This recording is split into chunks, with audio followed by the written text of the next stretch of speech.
Olá, seja bem-vindo e bem-vinda ao programa O Assunto é, uma produção do Instituto Federal da Paraíba, campus João Pessoa. Eu sou Tiago Zaidan e hoje nós vamos conversar sobre o uso de novas tecnologias como ferramentas de suporte ao educador em sala de aula. E conosco aqui para falar sobre esse tema, recebo o professor Everaldo Souto Salvador, que é coordenador do curso técnico subsequente em secretariado. Olá, professor Everaldo. Olá, Tiago. Prazer grande estar aqui. Obrigado pelo convite. Recebemos também o professor Márcio Carvalho da Silva, que é coordenador de planejamento do campus João Pessoa, do IFPB. Olá, Tiago. É uma satisfação poder estar contribuindo no diálogo de um tema tão relevante para a comunidade. E, por fim, o professor José Elber Barbosa, coordenador do curso de bacharelado em Administração Pública EAD. Olá, Tiago. Olá, colegas. Muito obrigado pelo convite. É um prazer estar conversando sobre esta boa temática. Não raro, no ambiente de sala de aula, o professor se vê às avessas com o uso de celulares pelos alunos. Eu sou um desses casos. Principalmente quando esses aparelhos contam com acesso à internet. Daí, muitas vezes, em sala de aula, o celular é visto como algo nocivo que acabaria atrapalhando a concentração dos alunos no que a gente está explicando lá na frente. Essas ferramentas tecnológicas, como o celular com acesso à internet, apesar disso, podem ser aliados do professor em sala de aula? É verdade.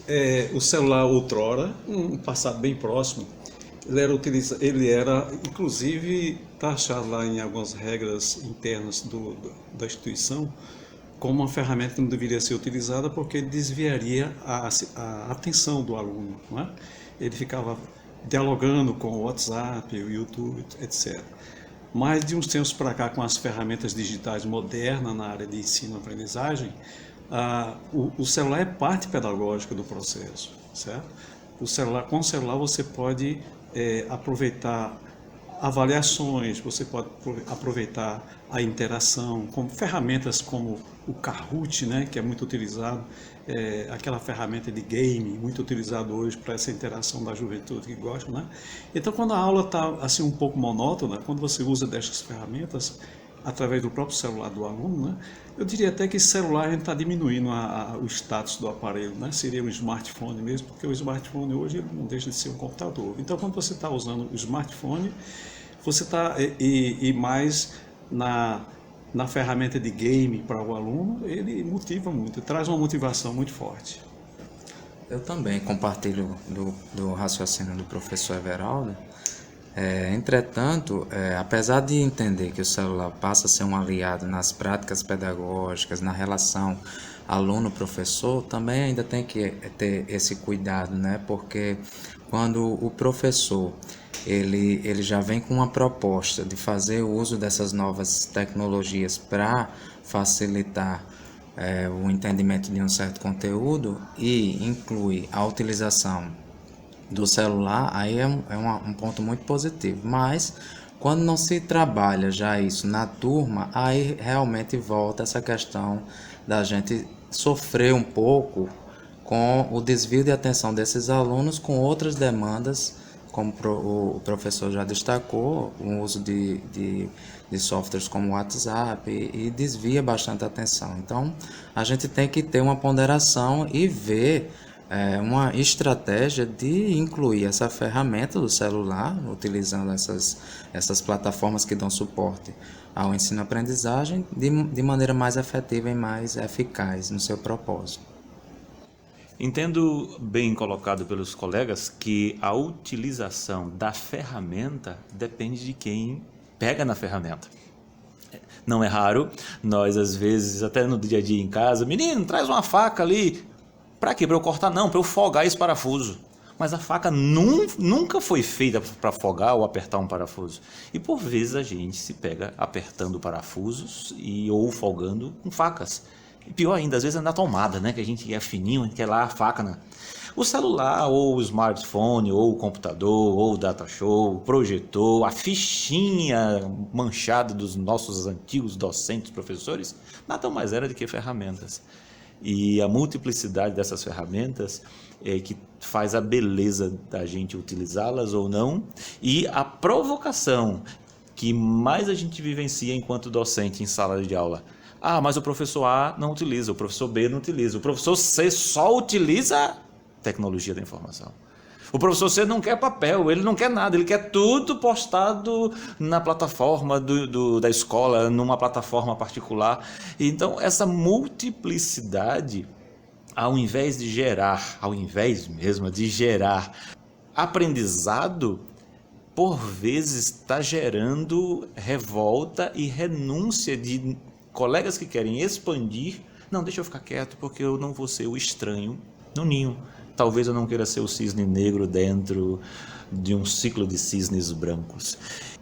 A pergunta máxima é: que ferramenta que eu posso usar dentro das tecnologias disponíveis para um mercado de vida, não chamaria de mercado de trabalho, para um mundo de vida tão difuso e tão disperso? Para além da sua provocação, essa é que me vem à mente.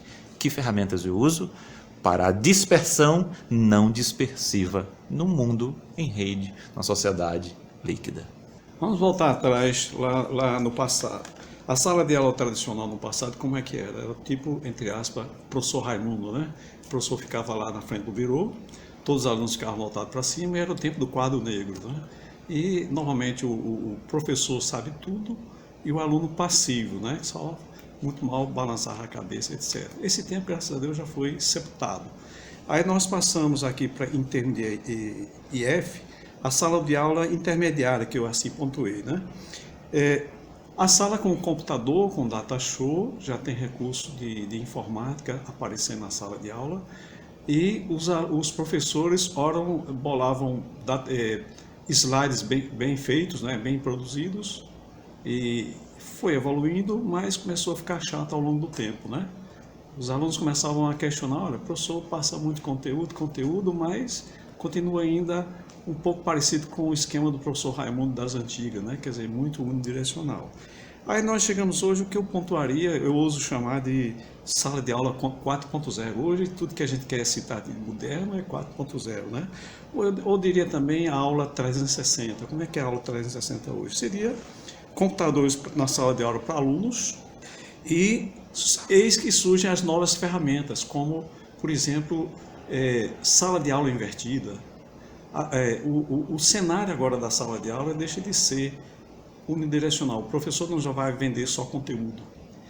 Ele vai passar leituras e conteúdo para que o alunado leia em casa, e quando ele vier para a próxima aula, ele já vem preparado sobre o tema, e ele não vem mais discutir o conteúdo específico, mas fazer exercícios, fazer avaliações, fazer trabalho de grupos, focado em projeto e tudo mais. Então, esse é o cenário e o aluno hoje, né, para usar a linguagem do jovem, o aluno hoje está sempre ligado, o aluno está praticamente online 24 horas, né? Então, o aluno ele tem esse poder hoje de ter acesso à informação, de trabalhar bastante e de vir preparado para a nossa sala de aula. É uma atividade fácil para hoje, principalmente para o brasileiro que não tem uma cultura muito forte na leitura. É um desafio, mas estamos avançando.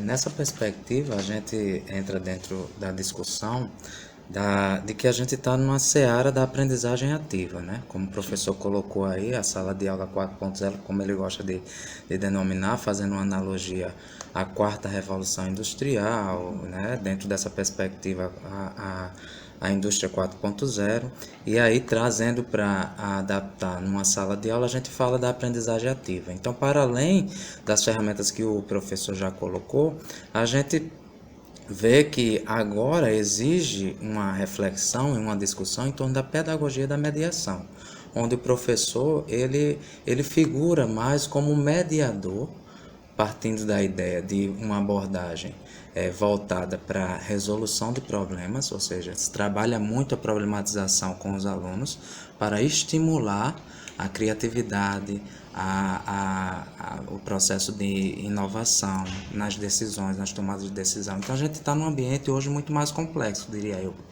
E aí a gente requer muito uma contrapartida que não venha só de uma responsabilidade do docente, mas muito mais o discente também está fazendo parte desse momento da construção. Então a gente fala dessa pedagogia da mediação e também da pedagogia da problematização, justamente para trabalhar essas metodologias de análise e solução de problemas, onde a gente pode, inclusive, utilizar tecnologias de informação para dar suporte a todo esse processo de criação, de inovação, como, por exemplo, o professor já citou o uso de gamificação. Eu utilizo muito na minha aula o Kahoot, com a proposta de fazer uma revisão e para estimular a competição sadia dentro dos alunos lá, dou uma pontuação, né, para contar como uma avaliação a mais na prova. Então, são situações que exigem um pouco o olhar do professor em se permitir entender essa nova lógica que vai permeando as ações do docente, né, dentro dessa perspectiva. Além dessa, eu também trabalho muito com mapas conceituais, que ajuda o aluno a fazer uma rede semântica de conhecimentos que se interligam à temática central da aula, né? Então isso é muito interessante, eu tenho demonstrado e feito isso nas minhas aulas como uma ferramenta que ajuda ao aluno a ter uma fixação melhor daqueles conteúdos que estão sendo apresentados, para numa situação em que ele venha a ser avaliado, ele consiga fazer relações de conceitos de forma mais efetiva, né? Que traga uma boa pontuação, uma boa avaliação para o aluno. Então essas são as contribuições que eu faço em sala de aula, no ambiente. O professor Márcio citou o Kahoot. Professor Elber, tem mais alguma ferramenta que você sugeriria para os docentes utilizarem em sala de aula? Tiago, eu diria que o quantitativo de ferramentas ele é tão grande que aquele que começar a enumerar, quando disser terminei, já está desatualizado. Eu, particularmente, utilizo ainda o QuickTime. É um programa gratuito numa plataforma de uma empresa de computadores que disponibiliza o iOS. E tem outras plataformas, tem outros aplicativos, inclusive disponíveis para o celular. O pensamento que eu diria que possivelmente seria retrógrado, vamos montar um estúdio, comprar 3, 4 câmeras, verificar os CCDs, verificar os LEDs, verificar a taxa de reverberação. Isso está caindo por terra cada vez mais, que com um smartphone você consegue fazer produções muito bem feitas. Basta que tenha hoje bateria e memória, 2 requisições que nós precisamos muito. E eu enumero: o Bandicam seja um, o Khan Studio seja outro, o ScreenFlow, Adobe Captive, Fraps, Open Broadcast, até o próprio Windows Movie Maker está à nossa disposição. Por ter tantas, talvez alguns de nossos colegas dizem: eu não sei usar nenhuma. E daí eu não faço, eu continuo lá com a minha aula 1.0, 2.0 e talvez nem pense em mudar para o 2.0, porque o 1.0 está bom demais e a minha velocidade basta para isso. Ok, então com essa reflexão a gente encerra por hoje. Esse foi o nosso programa. Agradeço aos participantes que estiveram conosco, o professor Elber, professor Everaldo e professor Márcio. Para falar com a gente, você pode entrar em contato através do nosso site ifpb.edu.br. O campus João Pessoa do IFPB fica na Avenida 1º de Maio, no bairro de Jaguaribe. O programa O Assunto é uma realização do campus João Pessoa do Instituto Federal da Paraíba. A produção e apresentação é de Tiago Zaidan. A música tema do programa é de Jay Lang. A coordenação de comunicação é de Juliana Gouveia. A responsável pelas mídias sociais do nosso programa é Etienne Mozart. E a coordenação de audiovisual é de Adilson Luiz Silva. Até a próxima!